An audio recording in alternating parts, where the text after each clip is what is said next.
Good evening, everybody. It's very nice to see so many old friends and new faces. It's absolutely marvelous that you can join us. Well, my first thing I should do immediately before we start any general responses is to congratulate John Morgan and Fiona Bowie on producing such a beautiful book so quickly and with such an extraordinary intellectual range and vigor. It's absolutely wonderful to have it. The second thing I would like to say is just a tiny bit on my own role, which is that in 1995, I was warmly welcomed to Lampeter, right in the middle of Wales. And I have really a never fading impression of my first day there when I woke up early in the morning and took a walk in the main street in Lampeter. And even though I was obviously an outsider, people were very, very polite and wished me good morning wherever I went. And I said to myself, well, goodness me, to be somewhere like this where they are so extraordinarily friendly, even to somebody, as I say, who's obviously just arrived in town, must be a wonderful place to work. And that same friendliness was reflected in the whole of all of my colleagues at Lampeter, and I had really had a wonderful time there. And obviously we have to thank the Vice Chancellor of the time, Keith Robbins, who's no longer with us, and my senior colleague there, Fiona Bowie, for setting things up in such a cordial way. And I suppose one of the lessons one can draw from that is that close collegiality is still possible, in spite of all the conflicts which are pushed into our universities today. But more to the point, one question which I've never quite understood, and I think is for me one of the things I really would like to ask people to think about today, is why is it that we don't have a major anthropology department in Wales that has reached critical mass? Of course, there is anthropology in Wales, and there have been many fine anthropologists from Wales and practicing in Wales as well. But the department in Lampeter never quite became sustainable. The department that was set up in Aberystwyth, as the editor say in the introduction, never quite managed to sustain its promise. And likewise, the excellent department in Swansea never quite indeed made it either. So is there anything that we can do? That's the question which John Morgan's going to ask at the end. But also, why should this be the case? Is it just coincidence, or is there a wider pattern here that would help us understand the discipline better? And that's relevant for the wider context of the series, which I've been asked to mention very, very briefly. This book is one of a number of books that we are producing, editing, encouraging to happen on anthropology as it is practiced in different countries in the world. And normally what we do in these is learn a very great deal about how anthropology started, how it flourished, how it reacted to different currents within anthropology, and finally, often how it's fitting into the modern world today, often, of course, in very, very interesting ways. So the general pattern we have is that anthropology does manage to find some kind of root in the different places where it is found. And for example, we're looking forward very, very much indeed to celebrating the launch of the country day, which specializes in Austria in February with Professor Andre Gingrich. And we're also going to look at the launch of the equivalent volume on Norway. And colleagues from Ireland have approached me, and they're going to organize a similar day concentrating on Ireland next May that we hope will take place in Maynooth, which will also be extremely interesting. So there's no doubt at all that we can learn a very great deal, I think, from such an accumulated record. And it's really very, very fortunate that we can help such a thing to happen at the RAI. Therefore, I think we should turn to today and we should celebrate the wonderful anthropology which has taken place without becoming too downcast that we don't have an institutional body in Wales, but nevertheless, bearing in mind the possibility that if it did happen to come about, it might be great fun. So on that note, then, I would like to turn to Professor Morgan, who will talk more about this work. Thank you very much indeed. Thank you very much, David. Yes, indeed. I mean, we'll turn to those questions that you just raised at the end of our meeting. Prynawn da pob un, that's good afternoon, everyone. It's a great pleasure to be with you.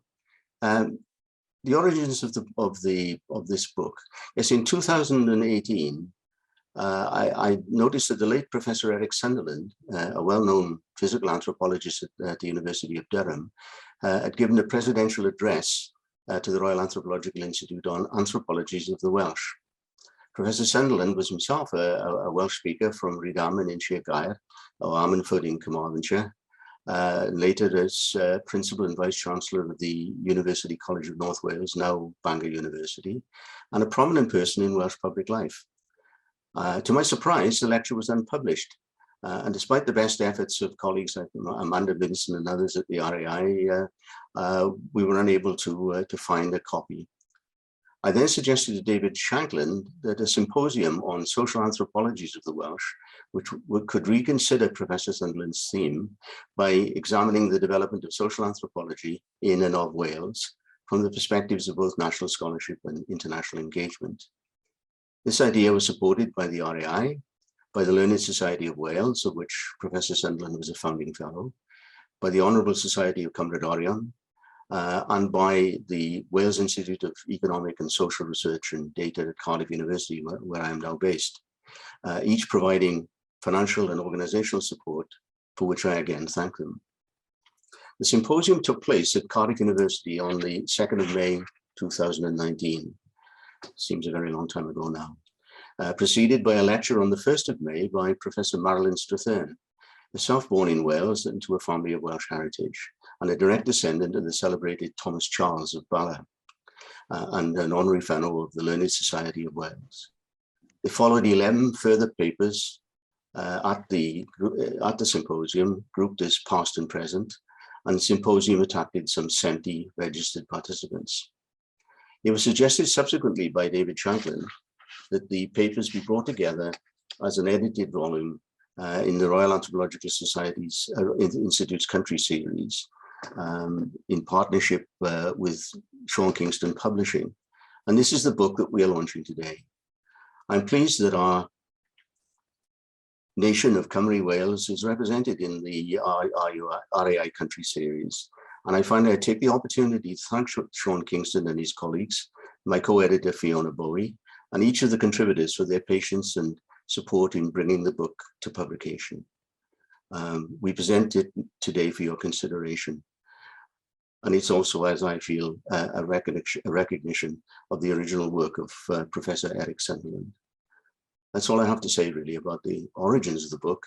And I turn now to my colleague, Fiona Bowie.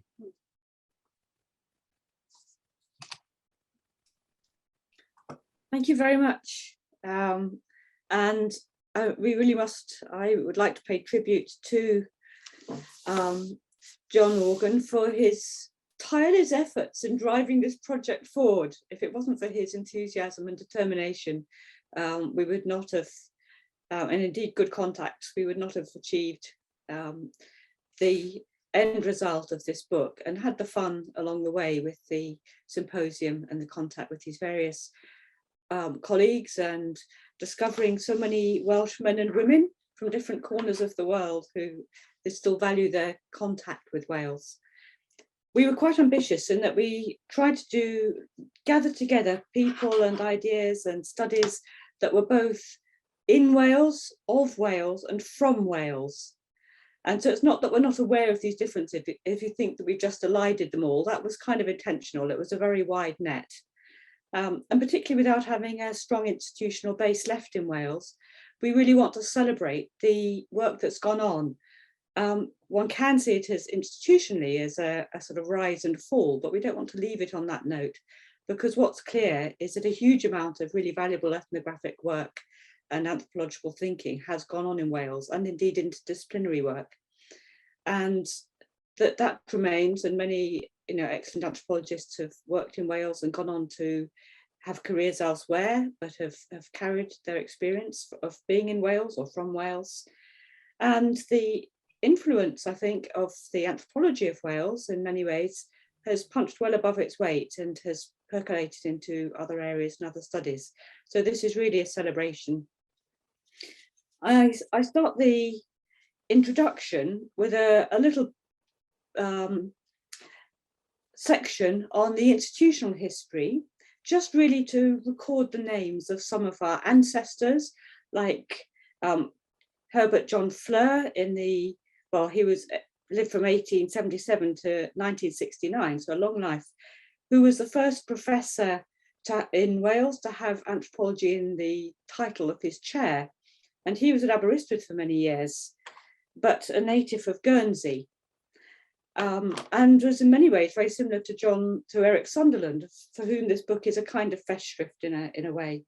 And I'd like to just start with a little quote about, or of Herbert Fleur, but quoted by somebody else, who said that living things and their environments together form a unity. And if we separate life and environments and contrast influence of environment on man with man's very doubtful mastery over nature, we're in danger of losing the idea of educational holism and the fullness of truth. Now, I like that because I don't know that we often talk about educational holism and truths anymore, but I think this was certainly central to the setting up of anthropology in Wales by Fleur, that he saw education as a force for good in the world and for understanding between human beings. And he thought that actually there was a truth, that everything is not completely relative, that there are things we can learn about each other and about the world. And it's not just human society, and it's not just geology and geography, and he was something of a polymath. It was people plus environment, people and place working together, influencing each other. And this has become much more prominent in archaeology and anthropology and in other disciplines, but it's not a new idea. Here we have at the founding of anthropology in Wales, around the turn of the 19th, 20th century, these foundational ideas about the values of education, of the search for truth, of unity, and of seeing living things, including human societies, in their environment. And those have really been themes which have run through many of these studies, and which I tried to bring out in the introduction. So there are two themes which I pulled out really, which seem to me to be like golden threads running through most, if not all, of the contributions. One is this question of who are the Welsh?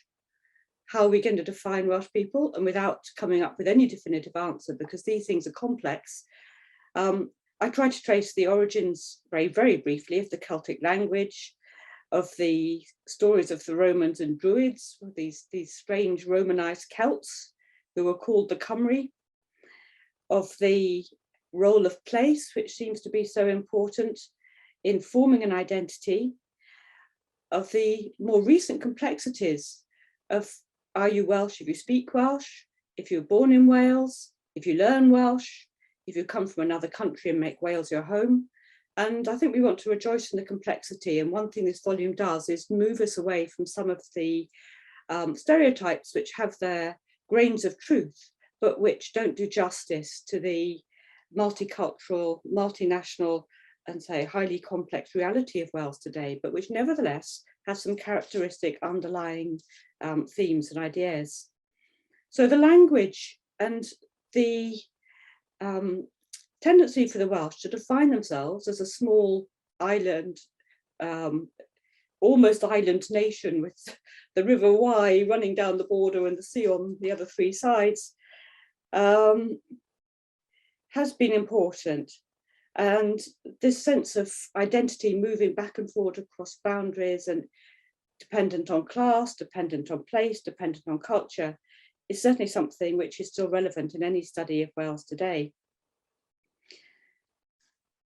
The place and language was certainly important in the more recent 20th century development of Wales as a place and as a nation.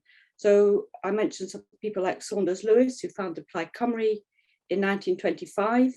And then in 1962, after a very influential radio lecture on the fate of the Welsh language, which led to the formation of Cymdeithas y Iaith Gymraeg, the Welsh Language Society was extremely influential in the rollout of the Welsh language and eventually the Welsh Parliament, and this institutional sense of identity, which has revitalised the sense of being a separate nation for many people in Wales. And many of the founders of the 20th and 21st century ideas of Welshness were also pacifists. That's been a strong theme. Even when they engaged in some tactical house burning or attacks on different places, there was a strong pacifist theme. And also just the complexity of being a largely intellectual, sometimes English-speaking learners of Welsh, who nevertheless find in the place and in the culture something so precious that they want to hold on to it. And I mention the singer-songwriter Dafydd, who wrote what's almost a Welsh anthem in which the chorus is "We're still here." And I think that sense of needing to fight for a small culture and a small language comes through in many of the papers. It is something of a stereotype, but it's one of those ones which is still part of the complex mix of Welshness, whether people are fighting against it,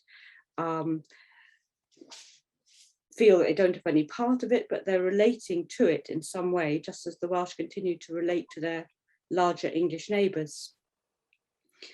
Poetry has continued to be a theme and a valuation of literature, which not just the oral literature and the beauty of the language of heaven, as many Welsh speakers will tell you, but also a valuation of the written and oral language, which we see in institutions like the Eisteddfod, in which the novelist and the poet who are crowned and chaired are still at the peak, if you like, of Welsh cultural life. And increasingly, the Eisteddfod embraces English people and English learners. And that's another of these delicate mixes. Do you really keep it as a Welsh language institution, or is it celebrating that form of Welsh culture, but opening it to everybody without losing what a language carries? And the Eisteddfod is still an important institution in Wales. John was particularly keen, and I'm sure rightly so, that we mention sport as an important aspect of Welsh identity. And again, the stereotype of rugby as the Welsh national sport, carrying the hopes of a nation, is something of a stereotype, but it doesn't mean that it doesn't have some truth in it. You can pull language, nationality, and identity apart and put them together in many different ways. And I think this is what the chapters in this book reveal, that they're all still salient, they're all still worth examining, but there's no simple and single answer as to how they fit together. So we have a kaleidoscope, which I hope will continue to be a kaleidoscope, and that any idea that language equals race, equals place, equals environment, just taken at face value is much too simple. And this was one of the messages that Fleur, when he set up Anthropology in Aberystwyth, was at such pains to get across to his students. And he toured not just university lecture halls, but church halls and churches and village halls up and down the country, carrying this message that learning about other people and learning about your culture helps to bring about unity and peace in the world. We may think he was overly romantic, but I think it's still something worth fighting for, the value of education and of knowing about other people and cultures and about your own. So as a Welsh learner who has lived in and outside Wales, but who has had, like David Shankland, a fantastic experience of being welcomed into the language and into the culture, this is my thank you, if you like, to the many years that I've spent living and teaching in Wales. So I'll hand on to there's questions, I think, next, so David will, if there are. Thank you very much, Fiona. Yes, there's just a brief pause now in case anybody has a question from the audience. So you're most welcome. A little bit earlier than usual, but we wanted to break it up like this just in case anybody would like to ask anything or any comments at this point. I do see in the audience we have people who we should and could have invited to take part in the volume and in the symposium, and it would be lovely to hear from them now. And it just happens that sitting at the top left of my screen is Terry Brewer, who has also been one of these many people who have contributed to the growth of anthropology and ethnography in Wales, but with a particular emphasis on folklore, one of these fruitful interdisciplinary mixes. I don't know whether, I don't want to put you on the spot, Terry, but it would be lovely at least to hear your voice. If you're on mute, of course, you're still muted. You're muted, Terry. We can't hear you yet, Terry. Go. I spent close to 30 years living and teaching in Wales, and I had the fun task of being not quite solo, but close to it, the representative of anthropology at the University of Glamorgan. And I was ill at the time that this symposium was on in Cardiff, which I'm very sorry for, because I would love to have gone to it at the time. And I think that the idea of the volume is a very, very good one. And that I hope it'll be the start of more work reflecting on the history of not just social anthropology, but cultural anthropology and the related areas of ethnology that have been important in Wales. So yes, I'm looking forward to finishing reading the book and seeing what other people have to contribute here today. Well, thank you, Terry. And it's very, very nice to see you. Amanda's just put in the chat a note that the book is available from the RAI. So if you just drop Amanda a line if you would like to buy a copy. We have a special limited softback edition, which is far cheaper than the hardback one, just for fellows and anybody attending the seminar. So please do feel free. Anybody else like to make a comment or two? You're most welcome. Or any of our panel on the Yes, me. Yeah. I raised my hand, but I don't know what happened. That doesn't work well. Sorry, David. Go ahead. Okay, thank you so much. Good afternoon to everyone. I'm Maria Pelzer. I am from Argentina, South America. I'm an anthropologist, I'm doctor in anthropology. And just as a comment, because you were talking about Welsh language, and in my country, and also used to live there, and I worked there with the Welsh collectivities in Patagonia. And since 19th century, when the Welsh arrived to my country, they have a big impact in our culture and how they create new village in Patagonia that also the Welsh language is the second language in that region. We have Welsh schools, and also in the University of Comodoro Rivadavia, we have classes in Welsh for different careers. It's very important, all the work that the Welsh they did in these centuries. That is very important, the culture. The name of the village, we have around 14 different cities and villages in Welsh. And also the names of the streets are in Spanish and Welsh because it's the second language. And the culture, identity, tradition, impact, ceremonies, music, dances, religion, church that we have in Patagonia is through only the Welsh language and education. Thank you. Can I reply to that? You want to say anything, John? Yes, sir. Thank you, Maria. There's an excellent chapter in the book by Iorwerth Rhys of Cardiff University Department of Welsh, and which looks at the Welsh in diaspora, which is a specific study of Patagonia. Iorwerth should be with us this afternoon. He has some family things he has to sort out, but I'm hoping he may at some point, be able to join us, and then he could respond to you himself. But please do look forward to that. I do remember myself many years ago now making a visit to the Universidad de Córdoba at the invitation of a man called Professor Facundo Ortega. I don't know if you know of him at all, but it was a very long time ago. One thing we have in common with Argentina, of course, is that we both love rugby football very much. And I was down watching Wales play and losing to Argentina, actually, not so very long ago. So anyway, thank you very much for that. And thank you. Iorwerth Rhys's chapter in the book. Good. Well, indeed, thank you. Please, Elaine. I was just going to add as well, there's a lecturer up in Aberystwyth called Lucy Trotter, and she's written her PhD about performativity in Chubut, the province of Patagonia. I've got her contact details if, was it Maria?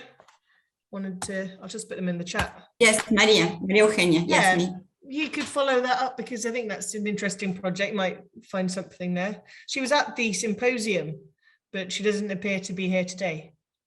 Yes, I'm working also in untouchable cultural heritage in Patagonia about the Welsh impact since 10 years ago until now. Yeah. And I used to live in Chubut a lot of time. Yeah, you might find crossovers there then.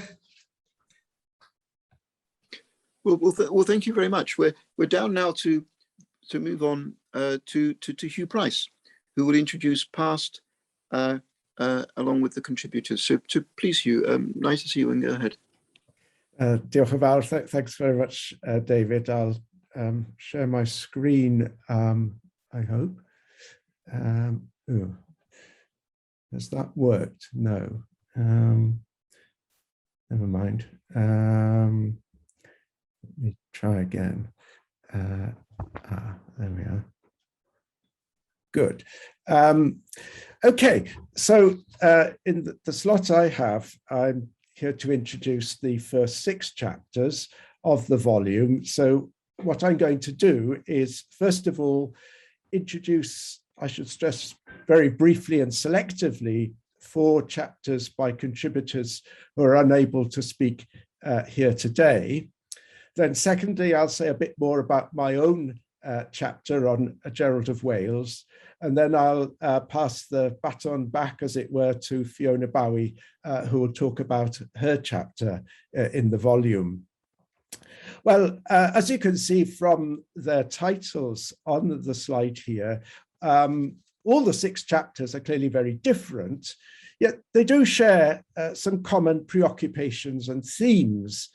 And of particular relevance in this context is the way in which, in varying ways, they deal with the past.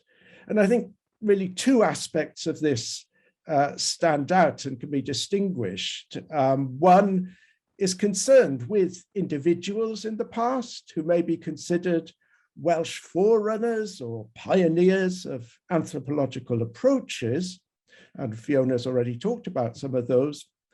And the other with offering an anthropological perspective on historical developments or the significance attached to the past in contemporary societies. The first chapter, which was originated as the keynote lecture the evening before the symposium by Professor Marilyn Strathern, I think exemplifies both of these aspects. In part, the chapter assesses the significance of the Welsh community studies of the mid-20th century. However, it interweaves this with a consideration of an earlier, and at first sight, seemingly unrelated historical horizon, namely aspects of the enlightened Welsh nonconformity of the early to mid-19th century, and does this as a way of highlighting the importance of being attentive to the perspectives adopted in making comparisons, including the boundaries between the insider and the outsider, as well as the relations between microcosm and macrocosm. Thus, for example, she begins by considering the categories adopted by an art historian, Peter Lord, in his comparison of 2 paintings of members of the Welsh nonconformist middle class by the artisan artist Hugh Hughes. Now, Lord deemed the painting you can see on the top left of the slide superior to the other one, which you can't see, I'm afraid, in terms both of its aesthetic quality and of its importance as an artifact, to quote from the chapter, capturing the tenor of the times in a particular culture. One important point to emerge from the chapter's rich discussion applies to the volume as a whole, I think, namely that anthropological, and as a historian I should add, not just anthropological, study of Welsh particularities can illuminate questions of wider interest and significance. Marilyn Strathern's approach is explicitly invoked by John O'Connell in chapter 3, which assesses the comparative musicology of Sir William Jones, who you can see on the top right on the slide, an 18th century polymath, born in England of Welsh descent, best known for his pioneering work on Oriental languages, whom Professor O'Connell characterizes as both insider and outsider, Occidental and Oriental.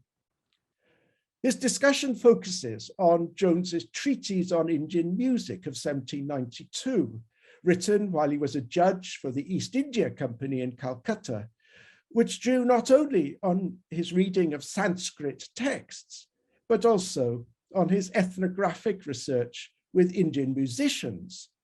And he sets this in the wider context of Jones's belief in the equality of Asian and European languages.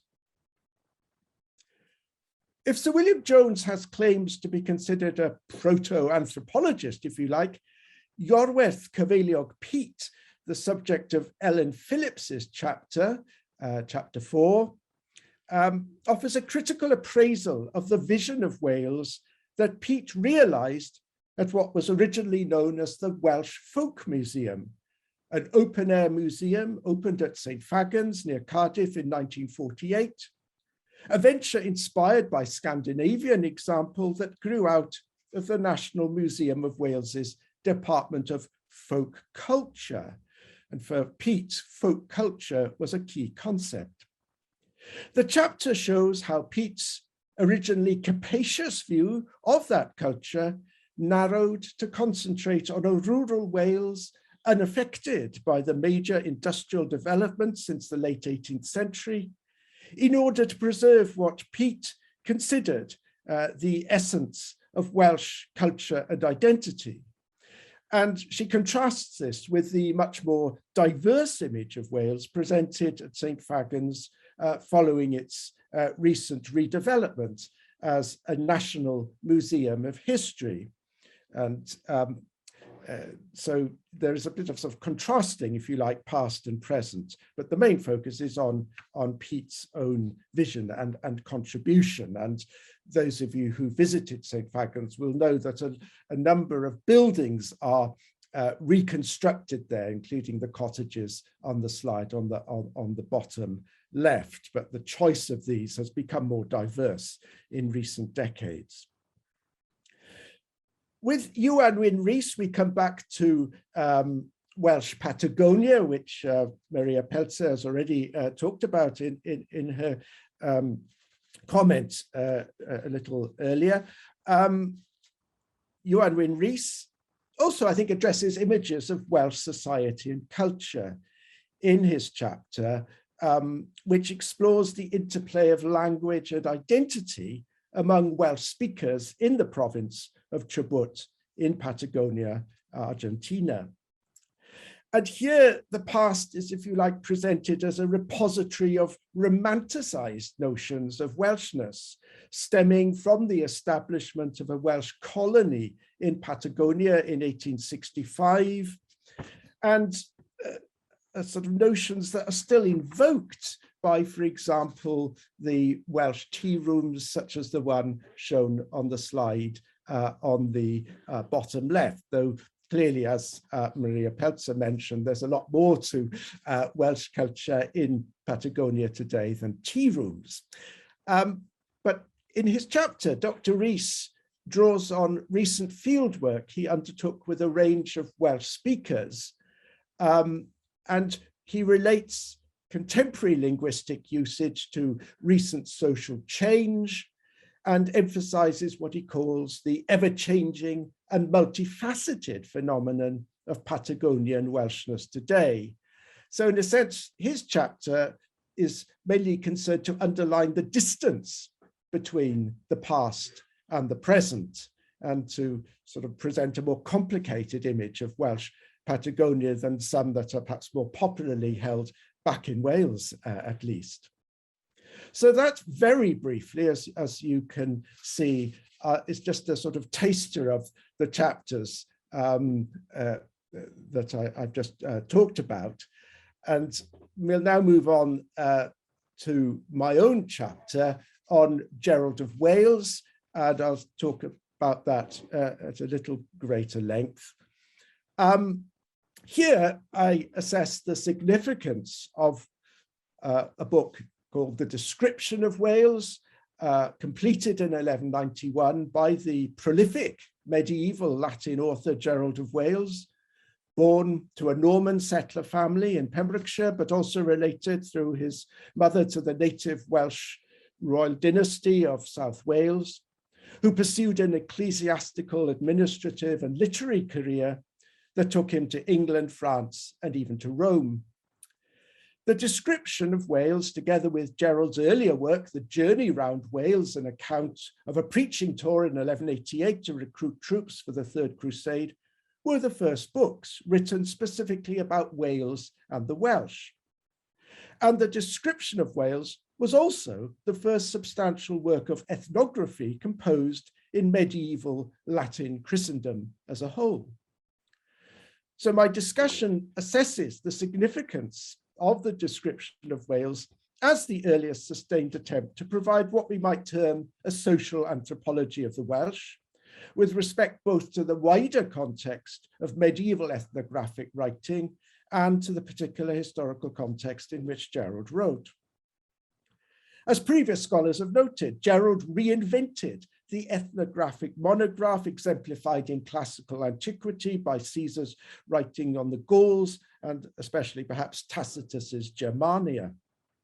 As in those cases, his perspective was largely that of a foreign conqueror, hence comparisons of the work with both modern applied anthropology, intended to furnish colonizers with intelligence about the colonized, and salvage anthropology, a concept originally applied to 19th century efforts to record the characteristics of indigenous peoples whose distinctive lifeways were threatened with extinction by colonialism. It's also evident that Gerald was influenced by classical ideas of progress, from primitivism to civility, as articulated by Lucretius and transmitted by Cicero. Accordingly, albeit to a much lesser extent than the Irish, about whom Gerald also wrote, and far more negatively, the Welsh appear in the guise of the primitive other. The colonialist context of the description is apparent in its concluding chapters, giving advice on how to conquer and govern the Welsh, advice adapted from his earlier book on the late 12th century English conquest of Ireland. A related point is that in his keenness to distill what he considered the essential or peculiar characteristics of the Welsh, Gerald offers only an incomplete picture. Just as Iorwerth Peate deemed industrial Wales as in important senses un-Welsh, so Gerald exaggerated the importance of pastoralism and minimized the importance of towns and trade. Yet Gerald's perspective on the Welsh is interesting because, like Sir William Jones, he exemplifies an ethnographic observer who was both insider and outsider. He took pride in his Welsh kin on his mother's side and lived in South Wales for considerable parts of his life through his upbringing in Pembrokeshire and later employment as Archdeacon of Brecon. He was therefore different from those medieval writers who were complete outsiders to the societies they described, such as the German authors who wrote about the Scandinavians or Slavs, or the Friar William of Rubruck in describing his mission to the Mongols. But Gerald was also an outsider, unable to speak Welsh fluently, a member of a predominantly Marcher family that had settled in Wales through conquest, educated in Gloucester and Paris, and for a time a servant of the kings of England. Small wonder then that his description of Wales is in many ways a deeply ambiguous work whose purpose and significance continues to intrigue scholars today. Well, I'll stop there and we'll sort of move on back to Fiona Bowie and stop sharing my screen and let Fiona talk about her chapter. Thank you, Hugh. So I've tried to produce a fairly comprehensive, at least in terms of its ambitions in time, chapter on religion in Wales, really bridging the past and the present parts of the book. So I go back to the Druids and end up with contemporary spiritualities, with a few little sort of signposts along the way. And like Gerald of Wales, I start by really looking at some of these ambiguities and complexities through a poem by the Welsh, Anglo-Welsh poet, priest, nationalist R.S. Thomas, who've ended his career as vicar of Aberdaron and the Llŷn Peninsula. Those who know of R.S. Thomas and his work, his much admired poetry, mostly in English, but also latterly in Welsh, is that he was notoriously taciturn and thoughtful. And this particular poem is called The Welsh Testament, and he plays with ideas of the poet as an English learner of Welsh, who's very aware of the interplay between Welsh and English language and culture, and the Welsh farmer who's stereotyped, the hill farmer, who's kind of stereotypical Welsh farmer working the land in a rather romanticised, post-idyllic past, and the farmer is looked at under the gaze of English tourists, and the farmer himself, who is well aware of the hardness of his life, the ways he's trapped in it and would like to escape from it, the way his horizons have been opened by seeing the English tourists, understanding what they want of him, but highly ambivalent.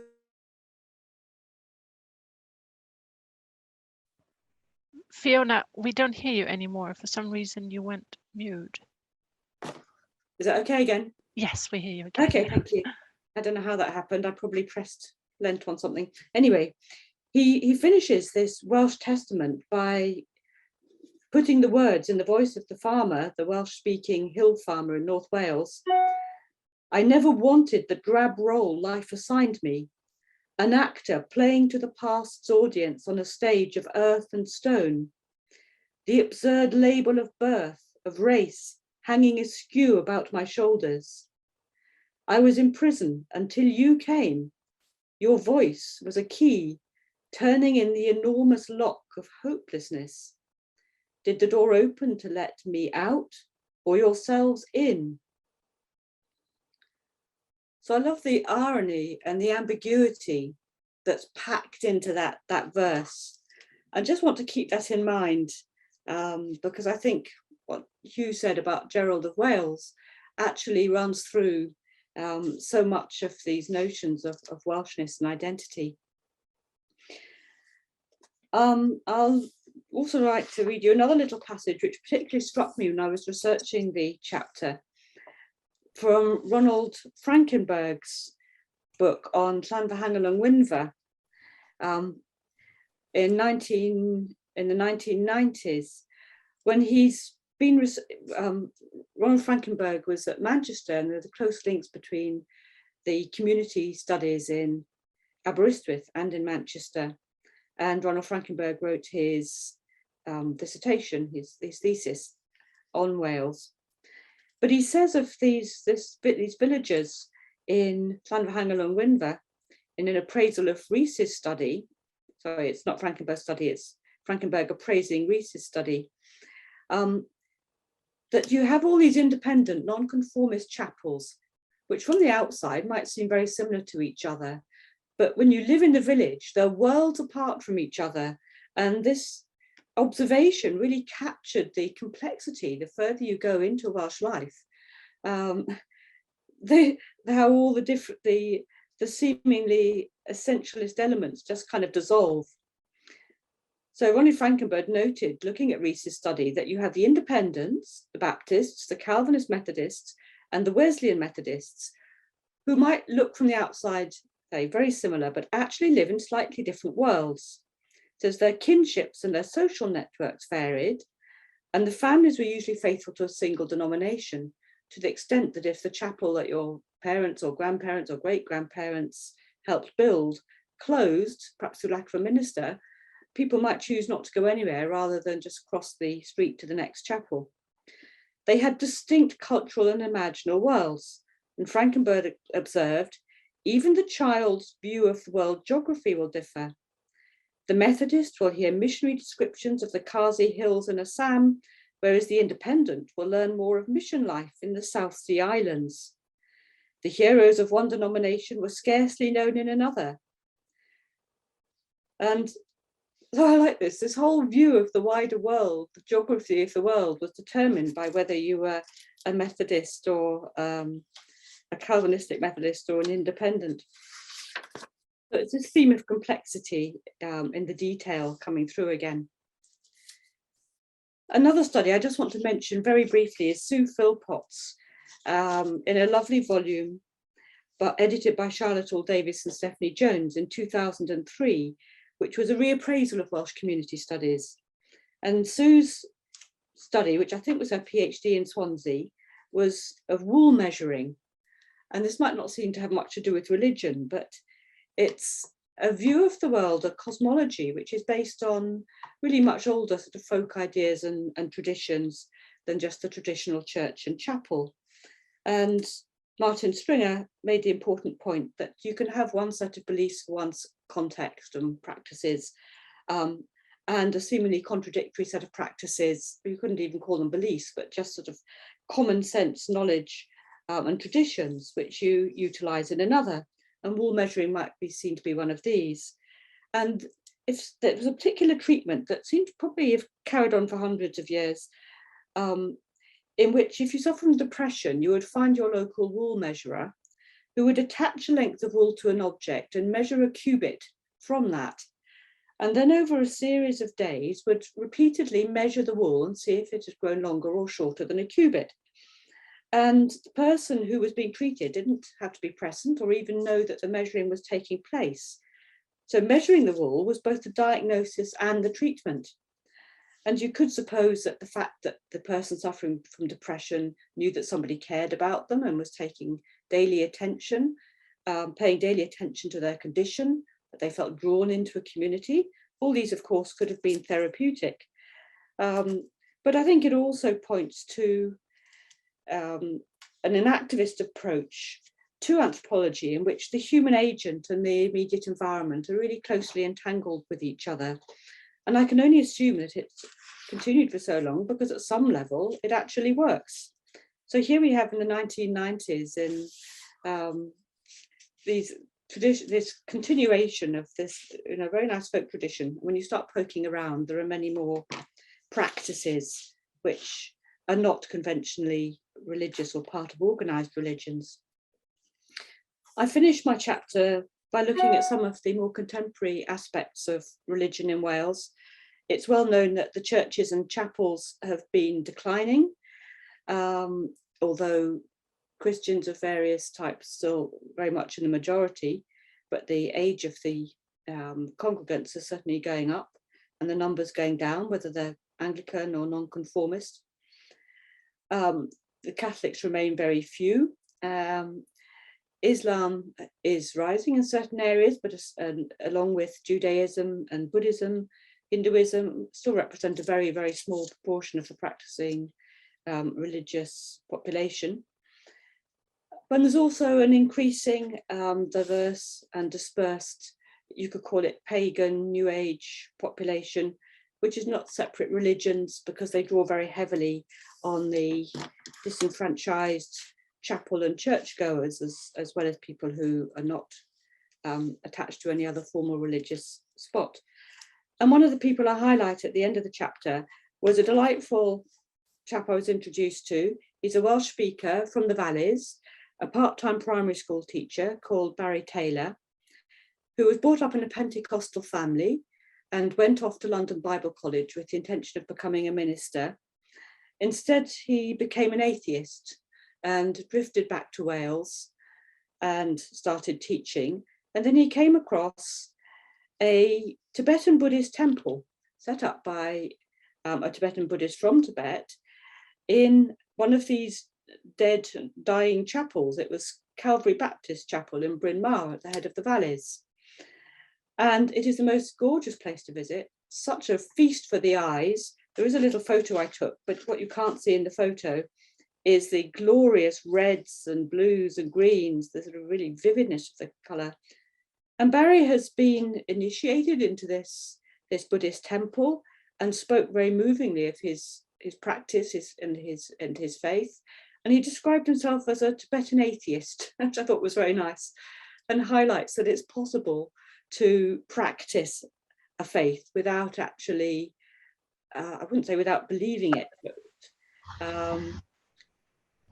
whilst having a view of God which is not easily pigeonholed. And I think that's important to remember, that so many of these things are practices, and we perhaps overemphasize belief when looking at religion. So my time, I'm sure, is up, and I would just like to finish by saying that quite where religion fits within the total fabric of contemporary Welsh society is quite difficult to evaluate at the moment, because it is undergoing rapid change, and the headline is the decline of the churches and chapels. But what I saw as I started to go around Wales, just trying to get a sense of the contemporary religious picture, is that while the influence of the church and chapel is still absolutely enormous culturally, there are many new forms of religion growing and new forms of spirituality. So whether it's shamanism or various perhaps mediumship or paganism, there's an emphasis on spiritual life, which is kind of creeping under the surface, and which I think is also influential, and which in some ways fits quite well with the emphasis on place and the sacrality of the landscape. We can look back to the Druids and the Christian Druidic saints and find a continuity there of some kind in seeing the place as in itself powerful and sacred. Thank you. That brings us into the present. Well, thank you very much, Fiona, for that fascinating overview. Now, does anybody have any questions for, we've got a little bit of time, any questions for Fiona about the place of religion in contemporary Welsh society, or indeed to Hugh Pryce about his fascinating presentation of the more distant past? If you do, go ahead, please.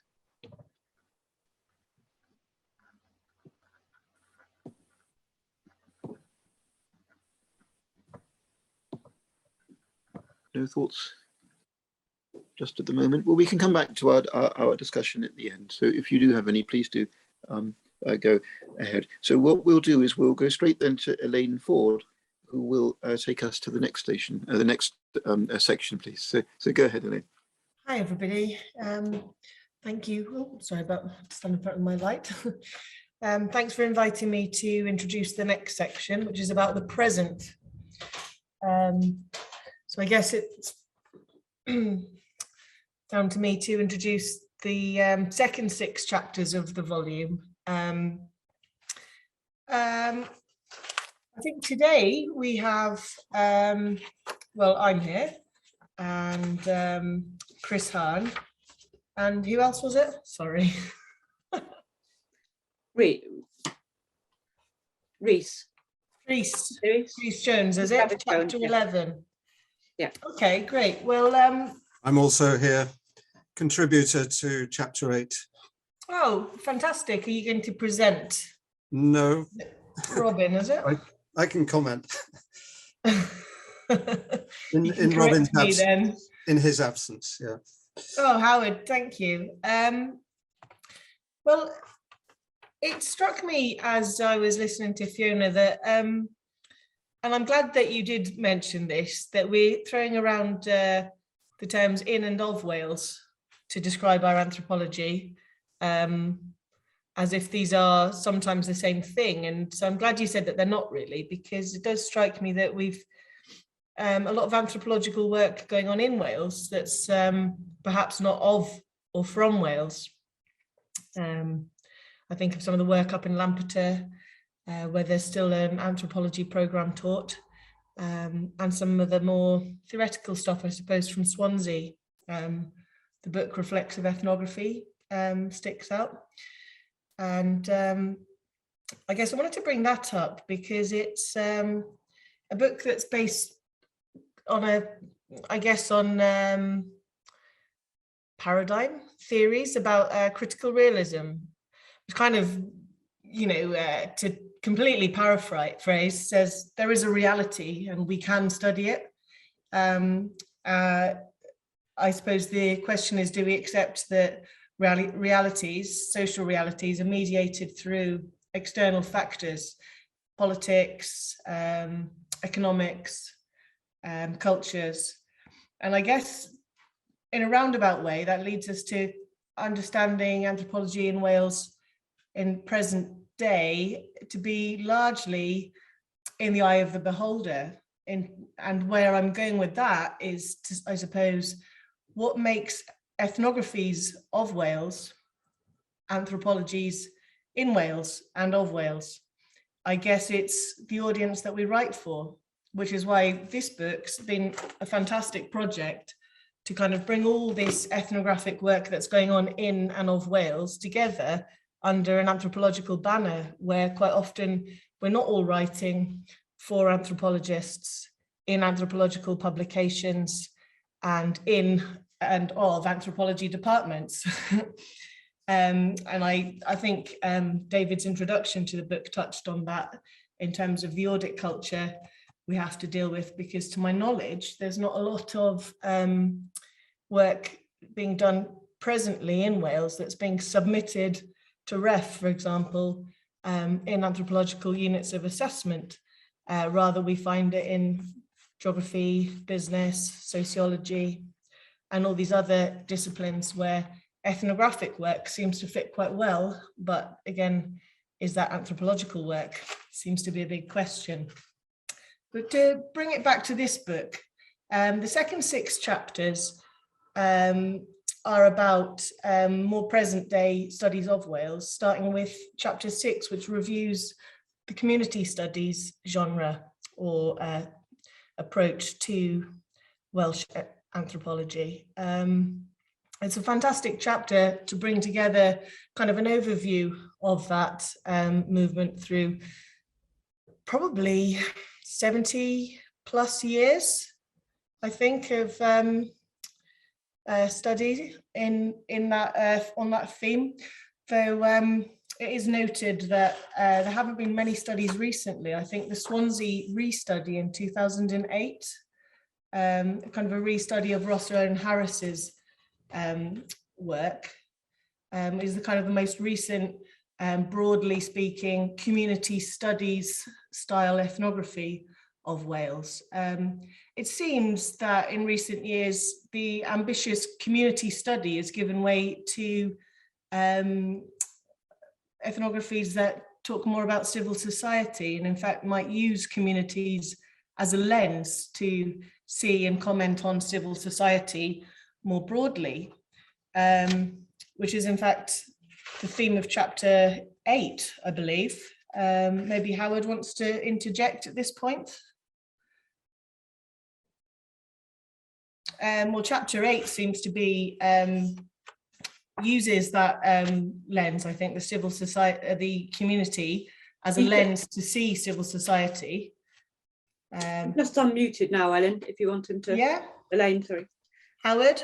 Yes, the origin of the study was the larger scale Wizard project on civil society, and our particular take on that was to study civil society at the very local level.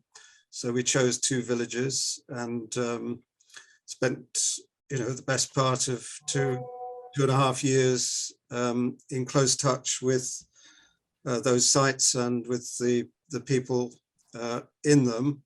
I suppose what was distinctive about our approach was we weren't able to sort of live in the villages and do some of the traditional type of ethnography and participation, but we focused quite a lot on biographical narratives and very extended interviews, which gave us access to the past as well as the present.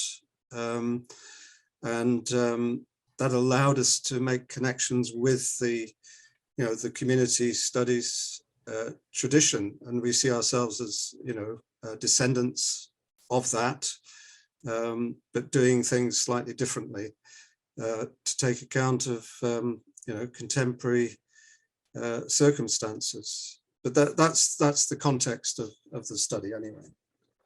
I think that seems to be a common thread actually through our section of the book, is these themes: community studies, civil society, the one, the 3 Wales model, and so on, are different lenses by which we can know Wales in the present. And I'm glad you touched on the past, because the past itself is a lens through which to understand modern Wales. And I'd like to make a little aside, and that's by a chance meeting on a coach. In fact, I was chatting to a man from Hungary who had come to the National Eisteddfod to flog red wine. And he told me in great length all the way to London, in fact, about his love and affinity and his sense of knowing Wales, and kind of a kinship and belonging, which is something that the chapter 11 touches on. Because as a Hungarian man, he was very familiar with a poem called The Bards of Wales. I don't know if anyone's come across this. It was, no one said anything yet. It was, the theme of the poem is about a historical event after the Norman conquest, when several number of bards in Montgomery Castle were brutally murdered by Edward I's henchmen, probably, because they refused to sing his praises after, under the political situation. Now, the story was rediscovered in the 20th century by a Hungarian poet, and kind of written again. And it's something that's taught to all, well, politically, well, first of all, it was suppressed. But later it was, after political changes in Hungary itself, it's become, really culturally important, and it's taught to all school children as an allegory for their own struggles. So I thought it was quite interesting in chapter 11 about migrants from Europe who were saying, they didn't even really know Wales existed with a separate identity to the rest of the UK. Whereas, many Hungarians have this affinity with Welsh culture and a struggle, so to speak, that's really historic. So we not only do we have these models and these traditions in Welsh ethnography, we can also say history itself and stories from the past are a lens to know modern Wales, and that other people use through which to view Wales. I think at that point, I'd like to move on to the next presenter, if possible. Yes, the next presenter is Rhys, I think. Rhys, yes. Okay, diolch yn fawr, thank you, Elaine. Good evening, everyone.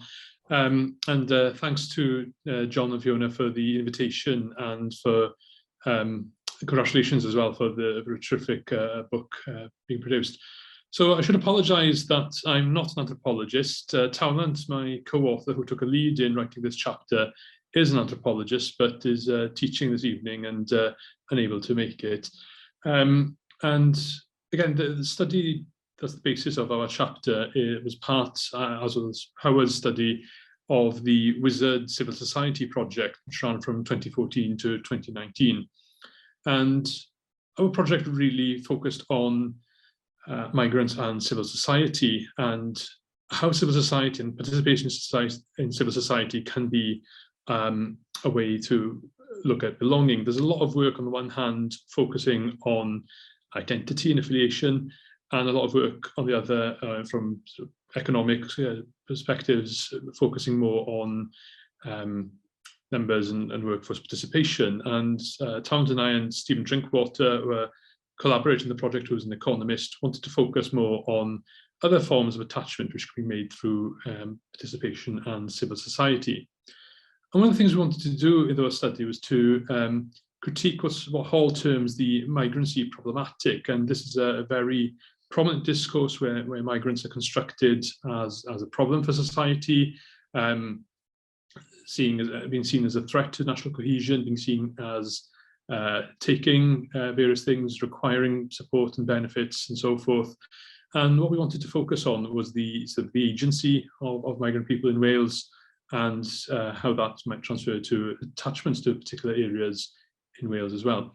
So we conducted interviews with 42 representatives of 25 organisations. There's some ethnography involved as well from Town's perspective, and took place between February 2016 and October 2017. So this is a very turbulent time. It was fieldwork began right at the launch of the referendum campaign, and that was something very much in the background and something which we hadn't anticipated when putting the bid in 2013, but obviously became a large part of the study. And we have another paper in Population, Space and Place which examines that in more depth, in more detail. And as Elaine's already mentioned, our chapter begins with that quotation from Branca, who's a Portuguese woman who didn't know that Wales existed, didn't know the different language, and again, very sort of limited awareness of sort of British English, American English as was often taught. But despite, maybe because of that unfamiliarity, develops a very strong affinity with Wales as well. So in our study, we looked at a number of different kinds of organisations. Now, these could be very small, kind of pop-up Facebook groups, which again are sort of more virtual forms of participation, and ones which over the pandemic might become particularly important for keeping in touch with people, checking in and supplies and so forth. Organisations deemed more as kind of cultural reproduction, passing linguistic skills on, or cultural dimensions onto children in particular. Organisations aimed at sort of integration and which will support a bit more, and others which were formed around the locality in particular, and a number of these which span several definitions or several types as well. There's a very much sort of an altruistic element of people wanting to provide support for people who've been in a similar position to them, to receive support and so forth, which is important. But a lot of these organisations were quite broad in their perspective. They weren't confined to, if this was, for example, a Polish-run organisation, it wasn't confined to just helping Polish people. They often had a broad spread in having quite a lot of solidarity with other migrants from Central European Europe, but also with Portuguese migrants, which is something we hadn't anticipated in our study. Quite a lot of similarities between Portuguese citizens in Wales and Central and Eastern European citizens in the kind of work they did, the kind of organisations, and a lot of synergies between those organisations as well. Another thing which was mentioned, which we mentioned in the study, is the smok waliski, and excuse my terrible Polish pronunciation there, which means Welsh dragon.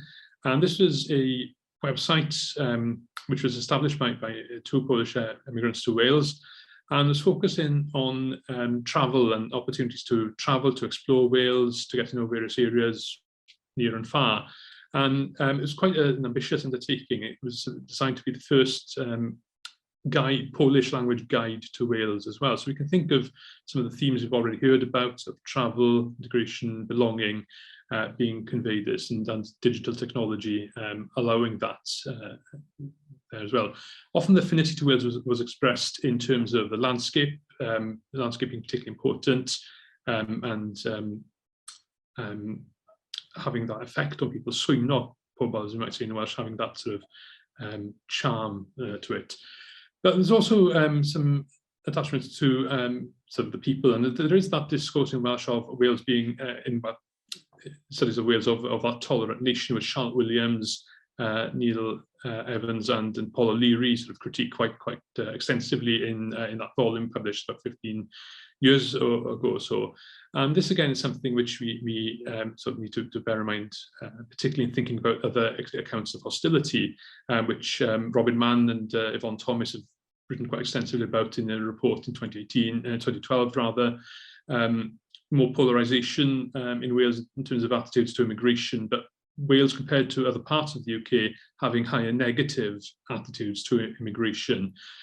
So while people did speak about Welsh people being friendly, we also need to take that with the very sort of critical approach in thinking about the lived experience and the hostility experience, and that tolerant nation discourse, which again is reproduced. And this ties into sort of how we conclude the chapter, which is thinking about Brexit and unbelonging, and how those attachments, which have been fostered through particular communities with the landscape, were disrupted in some instances overnight. And people woke up on the 24th of June 2016 feeling pretty dreadful, feeling not being wanted anymore. People spoke about the campaign and the aftermath about more xeno-racist abuse. Now, this isn't something which existed only in the campaign and its aftermath. There's a longer history of that there. We need to remember that. But feeling it more intense, feeling that these things happen time and time again and nothing's done about it. People feeling very attached in terms of having Welsh partners and children who speak Polish and Welsh and English, not sure what the future would hold for them. Feeling very personally challenged as well in terms of their identity being questioned, and also uncertainty around the future. So while there was that sort of belonging cultivated over a longer period, there was that challenge to to that belonging through the referendum and its aftermath, and the last couple of years as well, around sort of uncertainty and the sort of losing of citizenship or denizen rights for European citizens. So I'll leave it there, and thanks again for the invitation to contribute. Thank you, Rhys. Yes, it's interesting you touched on succession, and it's something that I wrote about in my chapter and presented on in the day, and that was this idea that you could become Welsh or more Welsh if you passed on Welsh values, language, culture, identity to your children. So, and we also know through the situation with Brexit, there's a passport issue then with an EU passport and so on. So yeah, it's interesting that comes out as well there. And I think that leads quite nicely into Chris Hann's chapter, if he's ready to present, which is about belonging and family, and let him speak. Thank you very much. Thank you, Elaine. I can begin by confirming what you say about the Hungarian image of Wales. Thanks to that romantic nationalist poet in the middle of the 19th century, most Hungarians do have an image of Wales, even as quite small children. But I want to start by saying that I really feel embarrassed and out of place on this panel and in this book and at the original symposium in Cardiff, because Wales has not figured really at all in my career in social anthropology. I was born in Cardiff, but this symposium in 2019 was the very first time that I participated in an academic meeting in my hometown. 3 of my 4 grandparents were also born in the capital of Wales, but the exception, the latecomer, came from West Wales, Gwanci Gywyn. That's the pronunciation in my family. I'm sure it's not very good. He was the only grandparent who was a native speaker, and he did not pass the language on. And that's rather typical, I think, in lower middle class Cardiff of the first half of the 20th century. My parents moved out with me to the new town of Cwmbrân, 20 miles northeast of Cardiff, yes, in the early 1950s. And Cwmbrân, a new town, was even more completely English speaking. So I never had any exposure to Welsh. I went to Croesi Caelio Grammar School in the 1960s. And there was no doubt at all that we felt ourselves to be Welsh. I'll start off with this very simple subjective point. Virtually nobody at the school could speak English, could speak Welsh, I'm sorry. It's late in Germany, I'm speaking the end of a long day. We could not speak the language, but we still had an Eisteddfod, and we still got emotional when Wales played England at rugby and at other sports, and we considered ourselves Welsh. The place names were mostly Welsh, even if we did not speak the language. I begin the paper, it's not a proper anthropological paper at all. It meanders from one theme to another. I start out with a very brief discussion of some anthropological concepts, theory, the history of the discipline. I refer to the concept of proletariat, which of course is used in a rather different way by Marx and the Marxist tradition from the original meanings in Roman times. That point has been made recently by James Ferguson.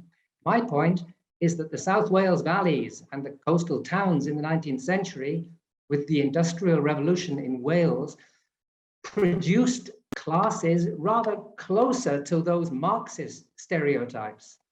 And my comment on the British anthropological tradition is that we rather missed it.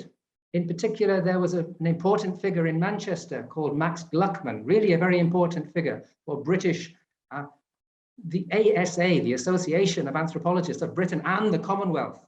It wasn't just Britain, but when Max Gluckman sponsored a project by one of his most distinguished students in Wales, Ronald Frankenberg did not study workers, as Gluckman had encouraged anthropologists in Africa to do, where he claimed that tribesmen were workers in modern industrial conditions or mining conditions.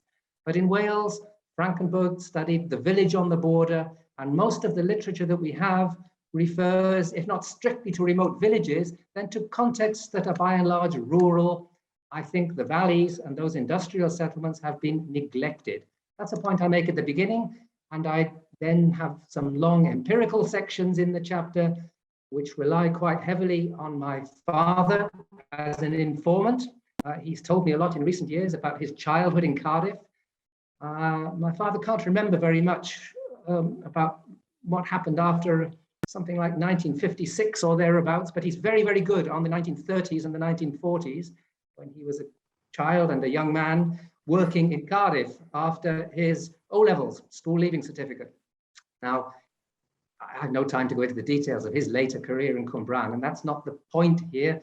The point is to introduce a new town and to say something about continuity and change in this settlement, the Eastern Valley of Monmouthshire, as we knew it in those days. Because I don't have ethnography of my own, I lean heavily on the work of a geographer, a Cambridge geographer called Samuel Strong, who did a recent Cambridge thesis on Blaenau Gwent, just a couple of valleys across to the west. And Samuel Strong's work, although it's written from the perspective of a geographer with a lot of theorization of place, as only the geographers can do it, but I think it will pass muster as an anthropological dissertation, and I hope it will be published quite soon. Blaenau Gwent, I think it's well known as the most deprived, according to all the statistical assessments. There is no other unit in the British Isles that matches Blaenau Gwent with those statistics for deprivation. And Samuel Strong looks at some of these, at the social realities behind those statistics, at the food banks and the dismal educational performances and so on. But he also detects very strong emotions of belonging, and the aspirations of the young people that he worked with there were quite interesting. Most of them didn't want to go any further than Newport in their lives. That was quite enough for them. They have a strong sense of belonging in this very deprived post-industrial location, Blaenau Gwent.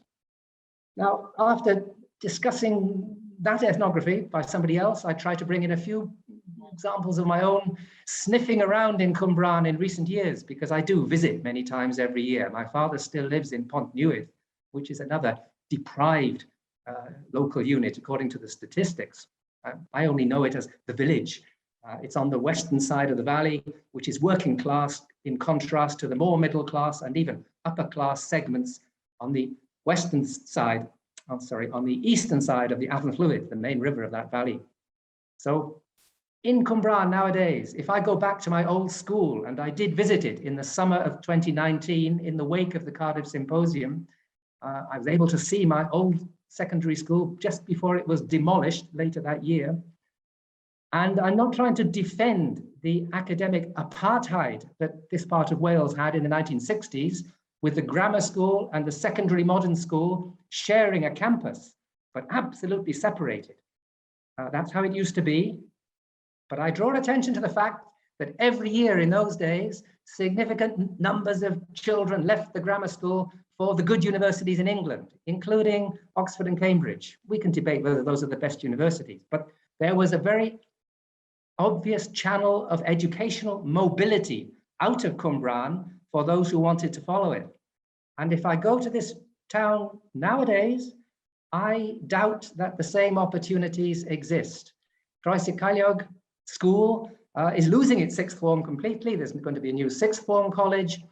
For comparison, with Croesi Caereo. I went to the new Welsh school, just a few miles to the north. Welsh, meaning that Welsh is the language of the curriculum in virtually all subjects at the estate of Trefethin in Pontypool. It's another very deprived working class estate.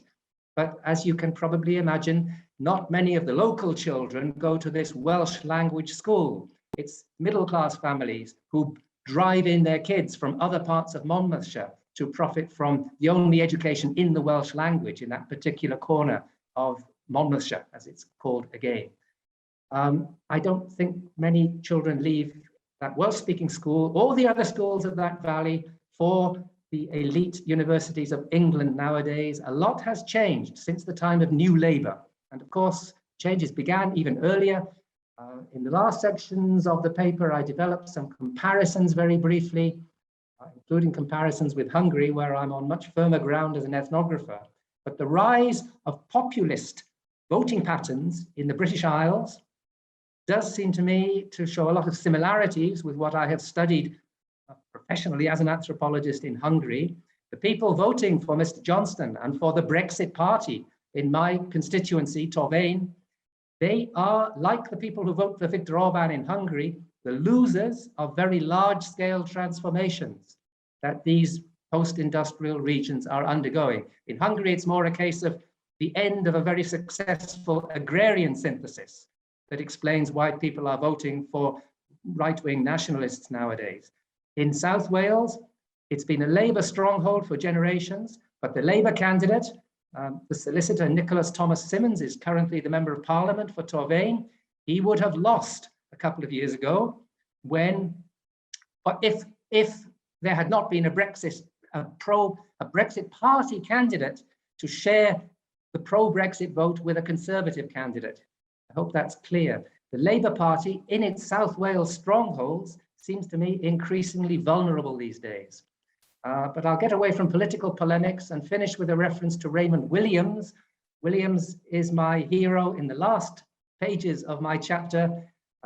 In particular, I refer to his principal novel, Border Country, which is about father-son relationships primarily. That's what I'm doing in this chapter as well, through my reliance on my father. Now, the novel is set mainly in the 1920s. The recollections of the hero, they go back to the 1920s, to the general strike, to an era when the lines of class consciousness seem to be absolutely clear in South Wales. But at the very end of the novel, there are touching conversations between father and son, and the father, who lived through that general strike and remained a loyal Labour Party supporter, but he advises his son to steer away from the concept of class. That's the puzzle that the reader is left with at the end of the novel, and that's the puzzle I leave the reader with at the end of my chapter. I will just say that I do still prefer the concepts of class and community to civil society. That's my personal preference. Thank you. Thank you, Chris. Yeah, and it's interesting that Brexit did pop up in quite a few of these chapters. I guess it was a sign of the times when we wrote them and presented them. And also, you know, what Rhys was saying when he was doing his research. But yeah, I was sort of looking through my chapter there because there's something about Blaenau that stuck out to me as, wasn't it one of the most overwhelming leave votes in Wales, which kind of flew in the face of the geographer Danny Dorling, who I wrote about in my chapter, who kind of tried to paint the leave vote in Wales as something of a something caused by, I think he called them blow-ins from England in Wales, which doesn't really fit with any of the migration data or what we can sort of observe. But yes, I think that's a conversation for another day. Maybe it's time for any questions on that.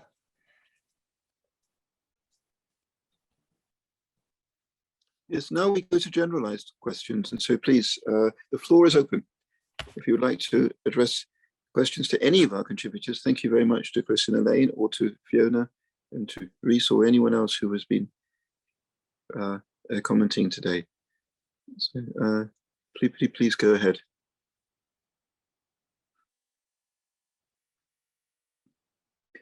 I mean, the obvious question that comes to my mind is of course, how we can best contribute as anthropologists to Wales and to the intellectual life of Wales and to the public life of Wales. I mean, this has to be one of our most important questions, I think. Would anybody like to make any comments about that? So how we might begin to think about these questions. David. Please, John, go ahead. You haven't said very much. Please No, say I've just been like listening with great interest, having read the script several times. Before we go on to that question, I would like to draw attention to Helen Blakely's chapter 9, which hasn't been mentioned at all as yet. I think this is a very important chapter. She considers Helen Blakely as a senior researcher at WISAD, the Wales Institute of Social Research and Data, and she considers welfare reform in the South Wales valleys from the perspective of history, community and kinship.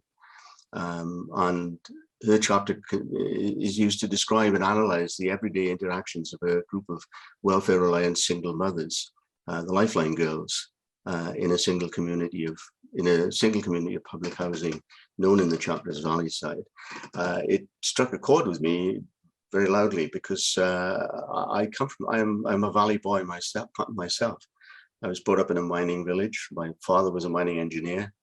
In fact, he was the final coal-mining manager of Porthmawr, or Big Pit Blaenavon, which is now a big tourist attraction in South Wales. And he was the final manager of that colliery when it was a working pit. All my male parents, male family, worked in the pits. I was the first male member of our family not to do so. I'm conscious of the contribution of Welsh women, as I said, in the mining valleys, and so I'm realizing how important they were to community. And to see now the way in which that community is struggling, as I said, in the post-industrial world, and to see the impact of welfare and wealth and the needs that the reliance that people need to pay on to have on that kind of life is brought out very clearly and with a great deal of interesting evidence by Helen Blakely. So I just wanted to bring your attention to that chapter, because it hadn't yet been met. It fits very well. My fault, John. Sorry about that. I meant to note as well that Helen uses kinship as a lens to understand some of the changes and the impacts of welfare reform. So I forgot that completely. Sorry about that. Don't worry about it. But I think the chapter fits very well with Chris's chapter, actually. If you look at some of the issues that Chris raises in his chapter, but having read Helen's chapter, you can see the connections that have been made.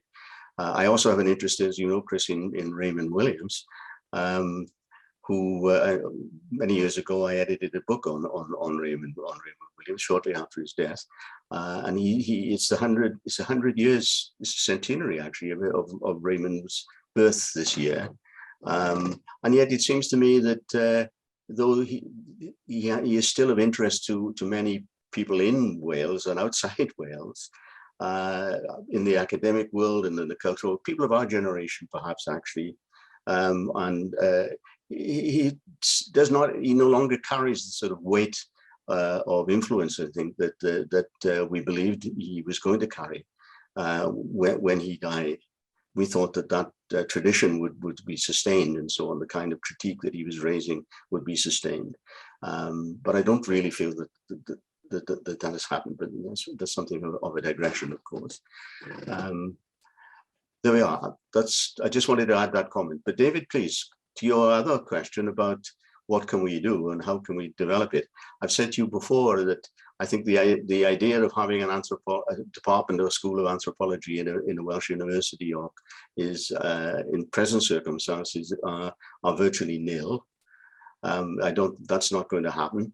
But as I said, I think we can make progress towards developing anthropology in Wales by building it from the bottom upwards. If we expect vice chancellors to say, yes, it's a great idea, we'll have an anthropology department, that won't happen. But we can do something from below in the way that this book has been a collective contribution to the value of anthropology in the study of a country like ours. The RAI, as you know, set up a committee for anthropology in Wales, which you kindly asked me to chair, but hasn't functioned because Brexit, not Brexit, but COVID-19, almost as bad. COVID-19 intervened, and as I said, nothing has happened subsequently. That's really my fault. I'm not actually very keen on these Zoom conferences. I prefer the more human kind. But I'm hoping that we might revisit that idea perhaps in the early part of next year, and arrange a series of an occasional series anyway of seminars and discussions and such as the one that we held, as I said, in 2019, and which has led to this book. Those people who have contributed to the book, I hope will join me in taking that forward. Those people who have attended the Zoom conference today are all welcome. And anybody else, as I said, that we can bring together. But I think this event, if it can take place, not just through Zoom, but as I said, through actual physical human meetings in different parts of Wales, then I think we can see, as I said, how that develops and whether that will stimulate interest from Welsh academic institutions. But more importantly, can it stimulate interest amongst the ordinary people of Wales? I'll give you an example, of a successful organization in my view, and I've been a member of it for many, many years, and that is Slavia, the Welsh People's History Society. That has got a strong scholarly tradition, but at the same time, it has got a strong popular scholarly tradition, and is a society that has contributed in a very significant way to maintaining some of the values of Welsh life that to which Chris referred. Well, thank you. That's great. Let's start. It's a great way of starting a conversation. But Joy, Joy had the hand up first, Fiona. Could we do Joy first? Because she's been very patient, and then we'll come back to you. Joy, go ahead, please. Hi. Thank you for a really interesting presentation. I've ordered the book. I haven't seen it yet, but I'm looking forward to it because I think I probably started being an anthropologist in Wales when I was at school there for several years, but not being Welsh. And I've got a question for anybody who would like to answer, which is, obviously this was a long time ago because I'm quite old now, but when I was at school in Wales, nobody spoke Welsh except the people who served us at table and cleaned the place. And I did learn a bit of Welsh from them because I could then ask for things like, could I have lots of rice, skin on my rice? And other girls around didn't understand that. So things like that I learned. But anyway, now it seems that Welsh is one of the languages that's done a better job at being revived than any other of the indigenous languages around the world. And I've often quoted it to indigenous people who are trying to revive languages as having done well. How do you explain, can anyone explain it to me? I think the general feeling is it's the National Assembly for Wales and education policy has changed the fortunes of the Welsh language in more recent years. Yeah. I also think that Cymdeithas Iaith must be recognised for the really important stimulation that they gave to the serious position, to people recognising the serious position that the language was in and having to do something in terms of active opposition to its decline and to stimulate its decline, to stimulate its recovery, I beg your pardon. Rhys, Dafydd, have you a comment to make here? I think there's another Rhys in our department who is the sort of expert on this. I certainly agree, John, that's Cymdeithas yr Iaith. I think there's two things, well, maybe three things. One, sort of the political will to do things, and sort of not just the political will, but the will for people to send children to Welsh medium schools or so forth is partly there. Secondly, there's political capital to be made in the 60s and 70s and so forth to how things, you had the Tory party 1979 manifesto pledge to create a TV channel that was going for evidence protest then, which brought that into a reality, but there was a will there to at least make that pledge. And I think, finally, I think in terms of numbers as well, again, I know Iwan Rhys is here, and I know he knows a little bit more about Breton, and sort of for most of the 20th century, quite a similar number of Welsh speakers and Breton speakers, whereas you still had a high number of Welsh speakers to not play with, but to sustain and so forth. So it was in a relatively healthy situation in terms of numbers, certainly being marginalised and lack of infrastructure being an important thing. But that's a very different situation if you've got several 100,000 speakers in a population of 3 million compared to tens of thousands, maybe. There's just musings at the back of the envelope for me, though. Can I just come in very briefly on this discussion, because I really don't want to spoil the party, and I deplore the fact that when I went to school, a very gifted languages teacher who taught me German and Italian was not allowed to teach me his native Welsh. Idris Jones was his name, and he would have loved to teach us Welsh. It was not allowed. But today, in that part of Monmouthshire, the school that I refer to, I'm afraid I see many problems there, because the working class families of that town are not sending their children to this school. The school has become a very elitist institution. All of the staff live in Cardiff or in prosperous places like Abergavenny. Nobody lives locally. So when the weather is bad in winter, the school closes because there's no staff to run it. This aspect of the way in which Welsh is being disseminated from the top down is something that runs against the ethos that John Morgan was just referring to, of doing things from the bottom up. And I think more attention needs to be paid to this factor, at least in my corner of Monmouthshire. Yeah, they don't speak it in my school, Chris, the school I went to, because I got invited back and it's a private school. Well, I was just also going to say, like, I'm a PhD researcher at Manchester, and my research is basically about what Chris is talking about. And, like, it's amazing how Welsh language has been revived, and the way that it has been put in place inevitably is through policy, and therefore there's always going to be inequalities in how that's done, not just along lines of class, but also along lines of race and sexuality and gender. And there's still quite a fair way to go. And I think that that's something anthropology can really contribute, is looking at those nuances and kind of calling out those things that are often missed when we, in large policy papers where you see these policies like Cymraeg 2050, like it's kind of presented as target, like sort of thing.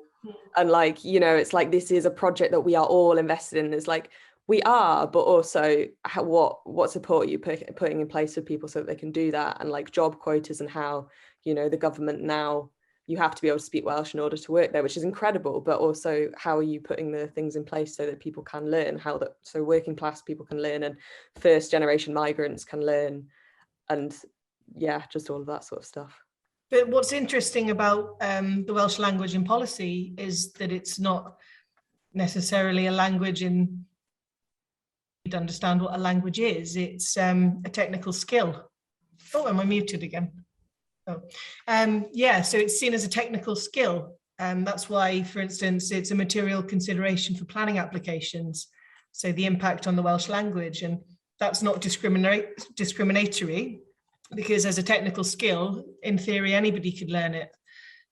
So language in policy is not necessarily the same as language in other contexts. Thank you very much. That's fascinating. Fiona, would you like to ask your question now? Yeah, I've forgotten what I was going to completely what I was going to say. I was sort of going into that last thing.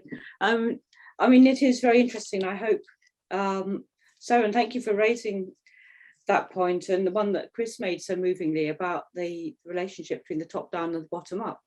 And I was going to say, one of the successes of the Welsh language was my father-in-law, who was Chief Inspector of Schools for Wales.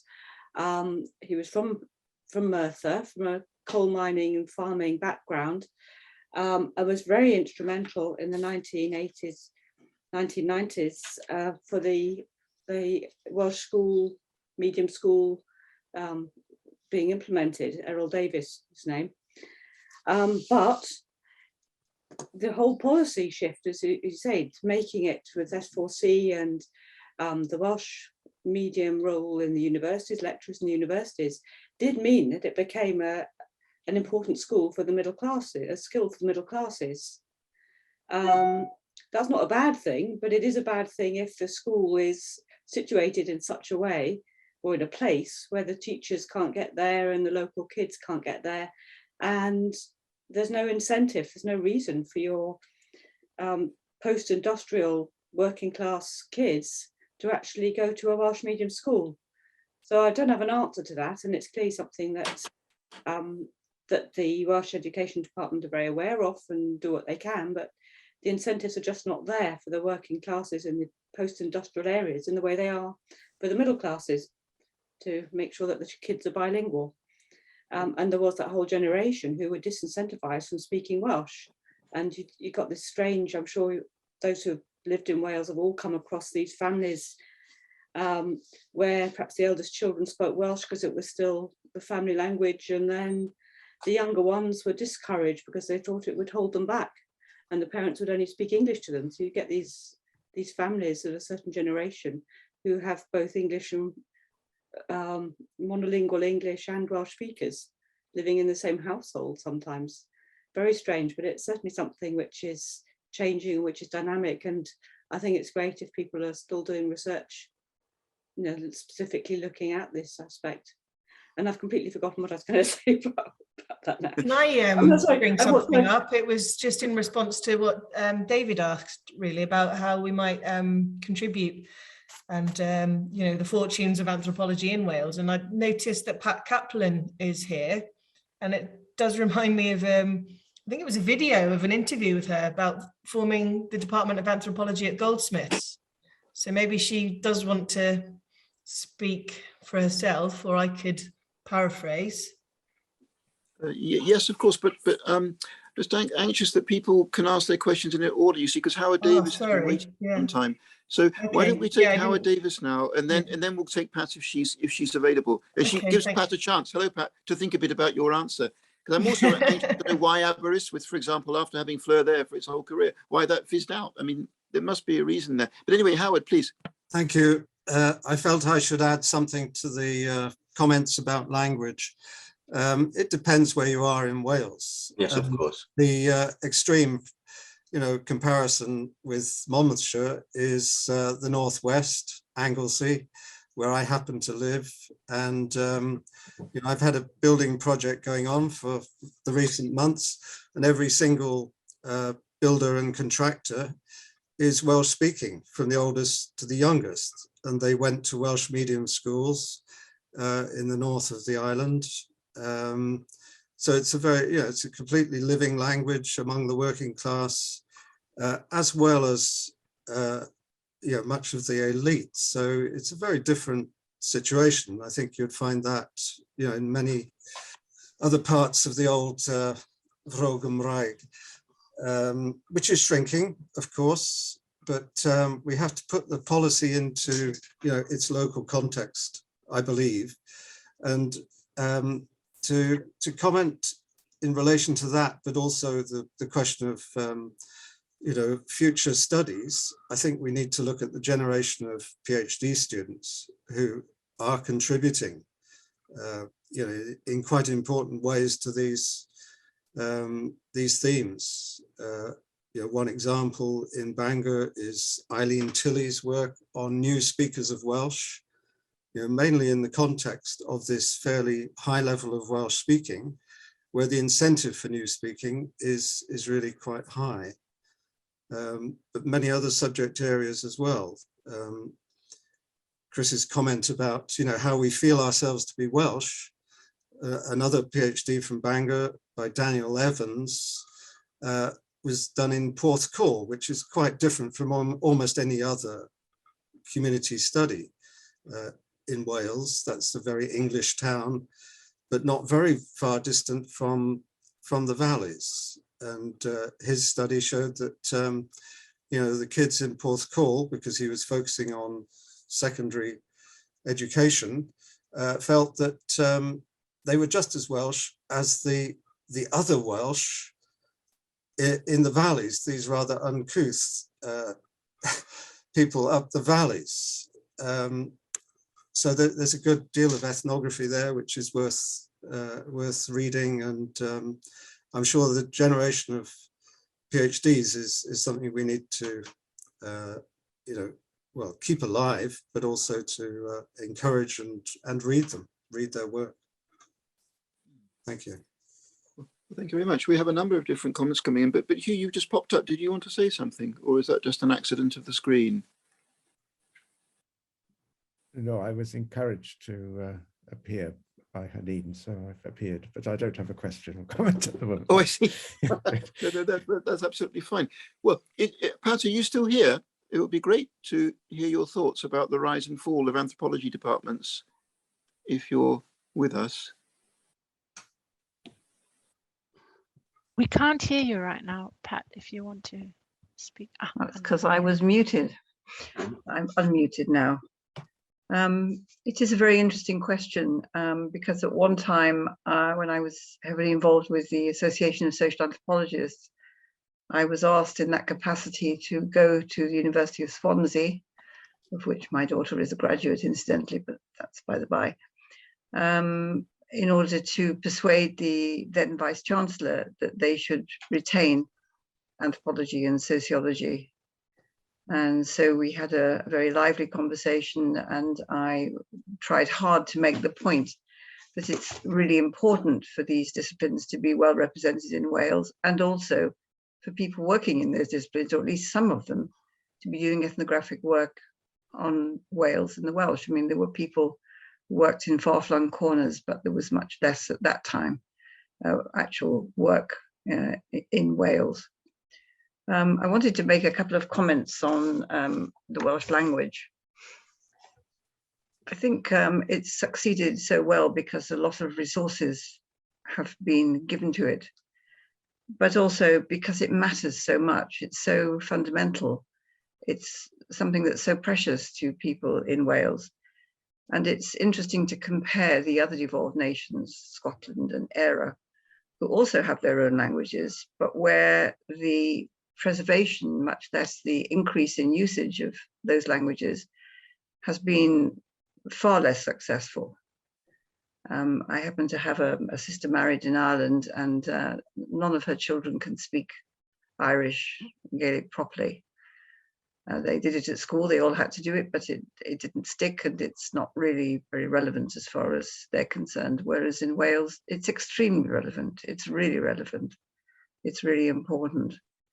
And there are loads of things that are on offer. There are residential courses, there are weekend courses, there are local courses. There's just masses available. So not learning some Welsh if you choose to live in Wales is really a no-brainer. But that wasn't arrived at just like that. Because when I first started going back to Wales, I'd known it as a child, but then when I first started going back as an adult, one of the things I noticed were the number of signs painted green, overpainted with the Welsh names for places, or signposts turned round the opposite way to confuse those who'd come in from outside, and even a few burning of incomers' houses and cottages, not very many, but there were some of those. So it was a period of great anger and the feeling that, you know, here we are, we've got this language, nobody's interested who really has power. And they wanted things to change, and gradually things did change. You know, a Welsh television station, Welsh radio stations, Welsh being taught in schools, and so on and so forth. So it's changed dramatically over the 48 years that I've been observing and been involved in well, West Wales in my case. Thank you. Well, thank you very much indeed. We've got a question, and then after that we'll probably have to start summing up. And also there is the point raised by Fiona that we should think about a register of anthropologists. So it'd be great to fit that in as well. But first of all, we have a question to one of our panelists, to you, Chris, which is asking you, as you see, about a comparison between class in Wales and the class in the Eastern European countries with which you're familiar. I don't know if you want to make a brief comparison. Not at this late point. I couldn't say anything very substantial that would be concise and terse enough at this point, but I thank Guido Francinetti for the stimulus, and I will think about it. Certainly, I think all the time about the comparisons between the countries where I do my research and the country in which I grew up. I don't think we can avoid doing that, really. So thank you for the invitation, but not today. I see. And on my part, I'm still puzzled about why these initiatives they didn't exactly disappear, but they didn't grow. Hastings Donald said something very interesting to me the other day, which is that in Belfast, the department kind of grew over recent decades from being interested in not only in the traditional anthropological subjects, but joining in really emerging transnational questions, which are very fluid, not only interpreted as being purely anthropological. And so that the boundaries of our discipline are becoming much less, in fact, clear than previous years, which enables us to work much more closely with key questions. In his case, of course, he was director of an institute looking at international affairs. Is it possible that the anthropology departments in Wales didn't make that transition, if it is a possible path?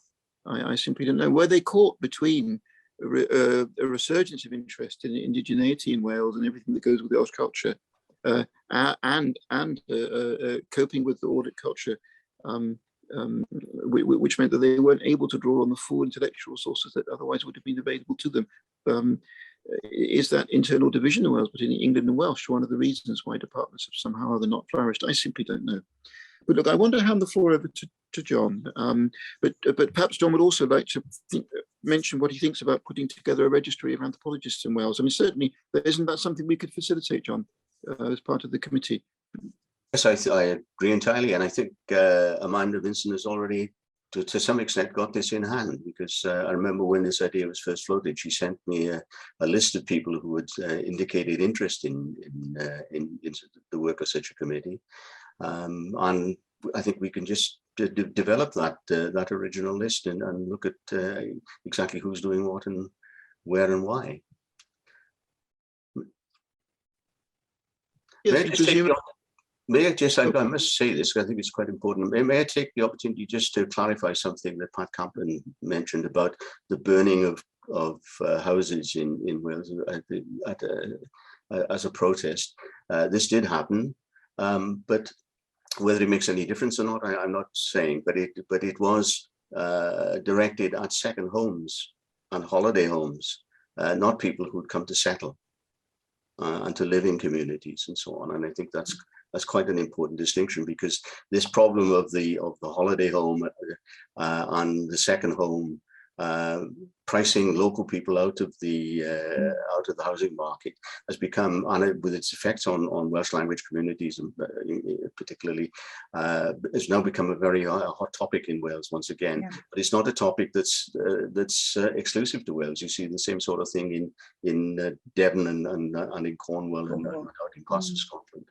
I just wanted to clarify that so that people didn't get perhaps the wrong impression about what had happened. As one of those uncouth people from the valleys, Howard, though, I think that, and Chris will join me as a fellow member of the unwashed communities. My memory of the valleys, as I said, and I live in Rubina in Cardiff, which is about as close to the valleys as my home valley as I can get. I could walk there in an hour. It'd be more difficult walking back. But when I grew up in the valleys, I was impressed by everyone around me, because practically everyone around me, because they were communities of what I would call activists. They had choirs, they had brass bands, they had football teams, rugby teams, they had active chapels, they had a Communist Party branch, etc., etc. And that was civil society, I suppose, Chris. I mean, I share your enthusiasm for class and community, but I see civil society as also being, as I once described it, a shock absorber between ordinary people and officialdom, because these were organizations which were developing from below and contributing from below.